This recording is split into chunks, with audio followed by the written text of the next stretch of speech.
about someone called Joe Berry, whose father was killed in an IRA bomb and who now does talks and publicly speaks alongside the man, IRA activist who planted the bomb. And one thing she always says, which I think is very powerful. The bomb of the attack that Killed her father. Yeah. So the man responsible for our father's death. I mean, it's a difficult conversation they have. It's not always easy, but they've done it for years. And one of the things she says is about Pat McGee, who is the former IRA terrorist. She says, if I had lived your life, perhaps I would have made your choices. And it is that ability to think, if I had a body, if I'd had the influences you had, if I had the brain you had, maybe I could have done those terrible things or hurtful things. You know, and that a lot of people can't and don't want to go there because they feel very offended when people don't behave. Well, we can all feel very offended if people don't behave as we want them to. Yeah. You have to be very mature to be able to do something like that. Yeah. It's an interesting one because maybe the challenge of our time, which is, okay, well, we were talking about today was 19 degrees in Norway, the warmest day in January in the history of recorded weather, and it's really easy to say, well, you know, this person should be doing this and that person should be doing that, and what about the baby boomers and so on and so forth, and actually you put yourself in that state of mind or in that place where actually you would have done the same exact thing, or you would have behaved the same way, or you would have developed the way that you have developed. And what's the potential for that? Actually, I think that for me that's there's a question there about what does education need to look like, and I think the storytelling thing is really amazing. I'd be curious to hear your thoughts on where has that gone from telling, you know, okay, we've heard some stories and we're telling a story, and actually now we're doing events now, and we've got the potential to maybe change mindsets or change the way that we teach people or that we evolve, or what's kind of your thoughts about how this thing continues to When evolve? You say this thing? The forgiveness project, yeah, this journey or this project that you've been doing. Yes, it's 15. Started very small in my kitchen, and it has slowly evolved, not fast. I mean, I actually think it's been a very organic process, and to push it in different directions, which every now and again over the 15 years, with the help of others, we have tried to push in different directions. But sometimes, because it is so reliant on people's stories of pain and hope, but essentially there's a lot of trauma within the organisation because people are coming with their stories of trauma.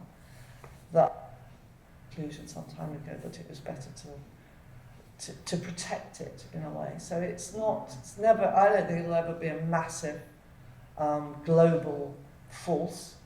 I think it operates under the radar. I'm still amazed at how many people have heard of it. Its reach is far, but it's never going to have offices in every city in the world. I used to think it would, and it could, and that's what I wanted. But I think I'd rather protect the people, much intricate and part of it through their storytelling. We keep collecting stories, we keep collecting more current stories. It's very important to collect stories when people are ready to share their stories. So, you know, people have said, have you got any stories from Grenfell Tower, for instance? And it still feels too early for that, because the trauma of that event is still so, and forgiveness isn't appropriate. I mean, yes, there will be some people who have a strong faith who won't want to feel antagonistic towards those who were responsible for that fire. But overall, as an organisation, I don't think we should be sharing stories around forgiveness with Grenfell Tower, for instance, at this point. 10 years down the line, maybe that is the right time. So a lot of the stories that we share, the event happened a long time ago, because that is what forgiveness looks like.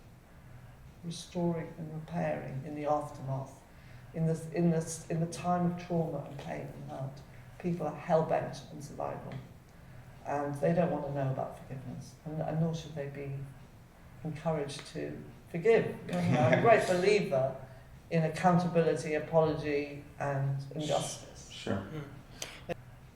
Time also takes, it's a part of that process. Like you Yeah. can't be expecting, without the appropriate time to have the healing process happening inside to be able to open up to forgive. I like, at least No, I that's agree that's with my you. feeling. Yeah, I agree with you, and the evidence bears that out. There is a thing that we talk about, which is premature forgiveness, which isn't helpful. And there is one woman whose story, again, her son was murdered, and she was very, very strong, possibly Catholic, I can't remember, Christian, very, very strong Christian, and she believed it was her duty to forgive the killer. And she spoke about forgiveness, but then she also said, in hindsight, she looked back at herself, and she said, I haven't forgiven at all. Yeah. I felt I should. Inside I was full of hate and bitterness, and actually I was driving everyone away because it was coming out in anger. Ways, yeah. And it was only sort of several years later she came to meet the man responsible for her son's death in prison. And they had a very profound meeting that she understood what forgiveness was, that she saw him as a human being. Yeah. It's- Yeah, but without that space, Yeah, exactly. then that wouldn't have been possible. No.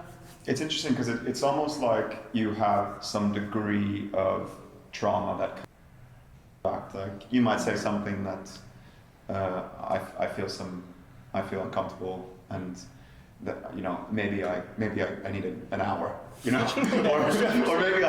maybe I'm well practiced and I could say, all right, Joao, I know that's you, or that's my emotion. I have to be responsible for my emotion. Yeah.